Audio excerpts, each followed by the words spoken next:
Atos capítulo de número 3, diz: e Pedro e João subiam juntos ao templo na hora da oração, a nona. E era trazido um varão que desde o ventre de sua mãe era coxo, o qual todos os dias punham à porta do templo, chamada Formosa, para pedir esmolas. O qual, vendo Pedro e João que iam entrando no templo, pediu que lhe dessem uma esmola. E Pedro e João, fitando os olhos nele, disse: olha para nós. E olhou para eles, esperando receber deles alguma coisa. E disse Pedro: não tenho prata nem ouro, mas o que eu tenho, isso te dou. Em nome de Jesus Cristo Nazareno, levanta e anda. E tomando pela mão direita, levantou, e logo os seus pés e arteiros se firmaram. Essa é uma das histórias que dão o início da igreja naquele tempo. É a partir de Atos dos Apóstolos, capítulo 2, quando o Espírito Santo de Deus desceu sobre todos que estavam esperando e batizou e encheu toda a casa, todos falarem línguas e todo aquele mover. Isso aqui é o ato que seguiu.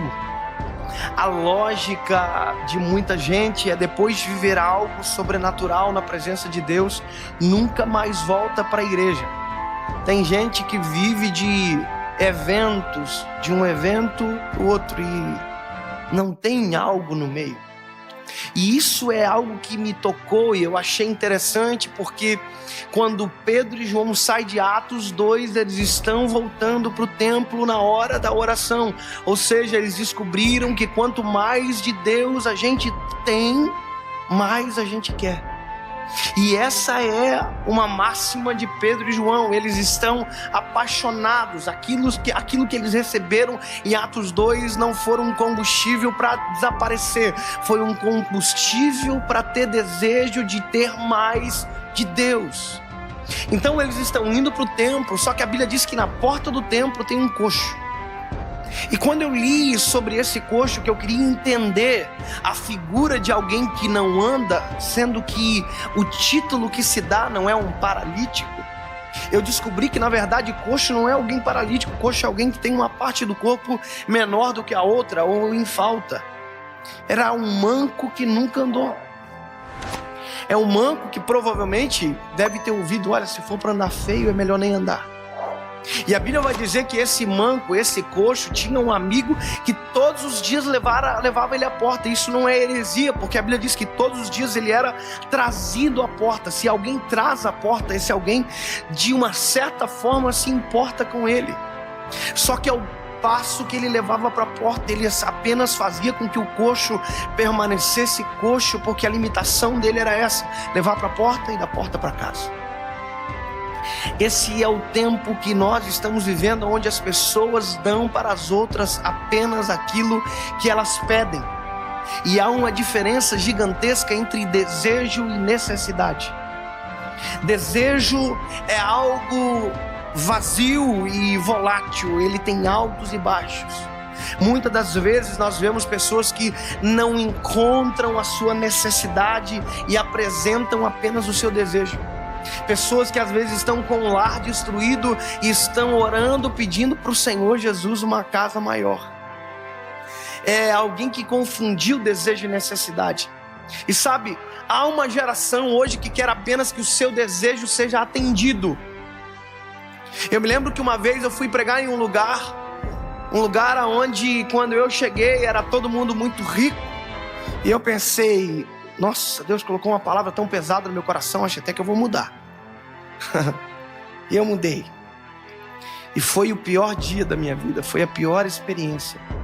Eu me lembro que eu mudei a palavra porque eu fiquei constrangido de pregar aquilo que Deus tinha colocado no meu coração, mas eu me arrependi profundamente. Eu me lembro que era um culto muito estranho, muito frio aquele ambiente, e eu preguei, as pessoas riram e nada aconteceu. Quando eu terminei de ministrar, eu me lembro que as pessoas que estavam no culto falaram para mim: olha que mensagem. E eu dizia dentro do meu coração: que vergonha. E no final do culto eu perguntei para o líder: olha, por que o culto de vocês é hoje, não em outros dias como todos de outras igrejas dessa cidade? E ele disse para mim: é porque a nossa galera gosta muito de balada. Então a gente mudou o culto para que eles possam estar no culto, mas para que também possam ir na balada. Ou seja, esse é o resumo de uma geração que recebe aquilo que quer, não aquilo que necessita. E hoje nós estamos vivendo o tempo onde tem gente dando aquilo que os outros desejam e não aquilo que as pessoas verdadeiramente precisam. Um evangelho de conveniência. E a Bíblia diz que no final dos tempos ajuntariam para si doutores segundo os seus próprios desejos. Sabe o que isso significa? Se eu quiser um lugar onde alguém pregue que eu posso usar droga, já tem alguém dizendo: aqui você pode. Se eu quiser ser homossexual, já tem uma igreja que vai dizer contra a palavra, dizendo: aqui você pode. Sabe o que é isso? Não é o que eu preciso, é aquilo que eu desejo. E aquele homem da porta, o coxo, ele desejava esmola, mas o que ele precisava era andar. E ninguém deu aquilo que ele precisava, apenas aquilo que ele desejava. Quem passava na porta e lançava esmola, na verdade financiava a porta do coxo, apenas fazia que ele permanecesse na mesma circunstância. Assim é eu e você quando lidamos com alguém que está às vezes afundado até o pescoço no pecado, vivendo uma vida difícil e contra aquilo que Deus diz, e a gente se finge de socialmente correto, aceito, e a gente não fala a verdade, porque a gente prefere ser coleguinha que não diz a verdade. Pastor, mas aí eu vou perder meus amigos. Uai, a Bíblia diz que se nós fôssemos do mundo, o mundo amaria o que é nosso, mas como nós não somos do mundo, é por isso que o mundo nos aborrece. Eu quero dizer para você: se o mundo gosta muito de você, fica ligado, porque provavelmente você parece demais com eles. Jesus veio pregar um evangelho de abnegação, não um evangelho de inclusão. Me desculpa, não é a lógica do evangelho. Pastor, você está dizendo que o evangelho exclui? Não, o evangelho abraça, mas exclui o pecado. Quando o evangelho abraça tudo ao mesmo tempo, não é evangelho. Não é possível caminhar duas coisas juntos. Não é possível. Parece que é uma pregação de um velho dizendo isso para vocês, mas não é possível. Não faz sentido. Não faz sentido. É impossível abraçar o pecado junto com o pecador. Ou você administra uma coisa ou outra. Pedro e João estão vindo para o templo, e a Bíblia diz que eles param. E sabe, aqui está o segredo de ajudar verdadeiramente quem precisa de ajuda.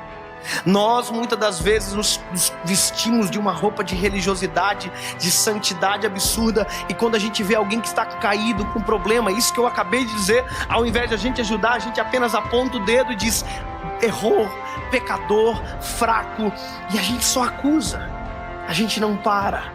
E isso também é a esmola de alguém que pensa que está ajudando.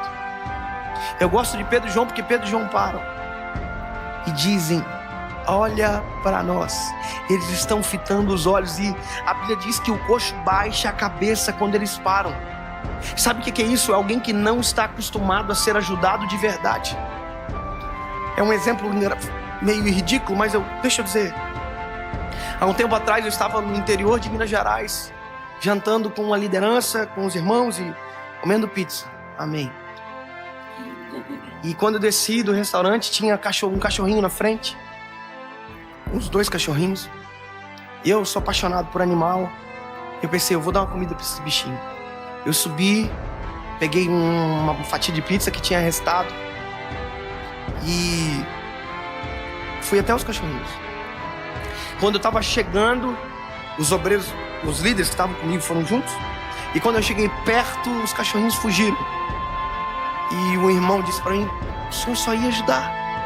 Eu disse para ele: pois é, mas chegou tanta gente antes de mim, chutou, machucou, que ele pensou que eu seria mais um. E esse é o reflexo do nosso tempo. Gente que não quer ajudar,